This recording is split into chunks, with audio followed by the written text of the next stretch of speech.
Umaasang sinabi ni Senator Franklin Drilon na the death penalty is dead o hindi na raw uusad sa kasalukuyang Kongreso ang ipinapanukalang pagbabalik ng parusang bitay sa mga krimeng may kinalaman sa droga. Itinanggi naman ito ng mga senador na sumusuporta sa panukala.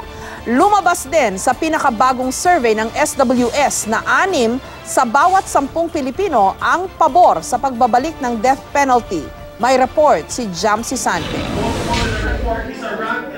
Ang death penalty bill ang isa sa pinaka-kontrobersyal na panukalang tatalakayin ng Senado sa muling pagbabalik ng sesyon sa Mayo. Pero ngayon pa lang, sinasabi na ni Senate Minority Floor Leader Franklin Drilon na hindi uusad ang panukala. The death penalty is dead. Right now it is stuck in the Committee on Justice. No hearings have been held. 13 senador daw ang boboto kontra sa pagbabalik ng death penalty. Kabilang dito ang 6 na minority senators, si Senate President Pro Tempore Ralph Recto at 6 na iba pang hindi na pwedeng pangalanan ni Drilon. 5 senador lang daw ang pabor sa death penalty, sina Senador Tito Soto, Manny Pacquiao, J.V. Ejercito, Win Gatchalian at Cynthia Villar. Pero ayon kay Senador Tito Soto, 10 senador ang pabor sa pagbabalik ng death penalty. 10 rin ang tutol, pero may 4 na pwedeng makumbinsing bumaliktad kung lilimitahan na pagpapatupad ng parusang kamatayan sa high-level drug trafficking at manufacturing.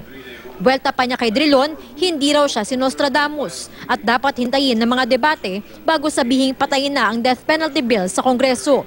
Si Senador Manny Pacquiao, kumpiyansa raw na makakakuha sila ng sapat na boto para maaprobahan ang pagbabalik ng parusang kamatayan. Tanong pa niya, hindi pa raw ba sapat na rason ng pagiging talamak ng mga krimeng naguugat sa droga at bigat na problema sa illegal drugs para isulong ang death penalty bill. Sa kabilang banda, pinanindigan ni House Senior Deputy Minority Leader Lito Atienza na hindi sagot ang death penalty sa pagsugpo sa krimen. Tanging mga mahihirap daw at walang kakayanang depensahan ng kanilang sarili sa korte ang posibleng mapatawan ng parusang kamatayan, habang kayang makalusot ng mga mayayamang kayang magbayad ng magagaling na abogado. Sang-ayon naman ng European Union na hindi magiging epektibo ang death penalty. There's no question about it. We do not accept capital punishment within Europe. In our view, you need to give the former addicts or the people who potentially could become drug addicts, you need to give them hope. You need to give them a job. You need to make them feel that they are a useful part of society. Pero kung ang EU umaasang hindi maipapasa sa Senado ang death penalty bill, lumalabas naman sa pinakabagong survey ng SWS na 61% o 6 sa 10 Pilipino ang sang-ayon sa panukala. Pero sa 1,200 na tinanong, 48% o wala pa sa kalahati ang nagsabing sapat ang kanilang kaalaman sa death penalty bill. 52% ang may kaunti o walang halos alam tungkol dito. Jamsi Sante, GMA News.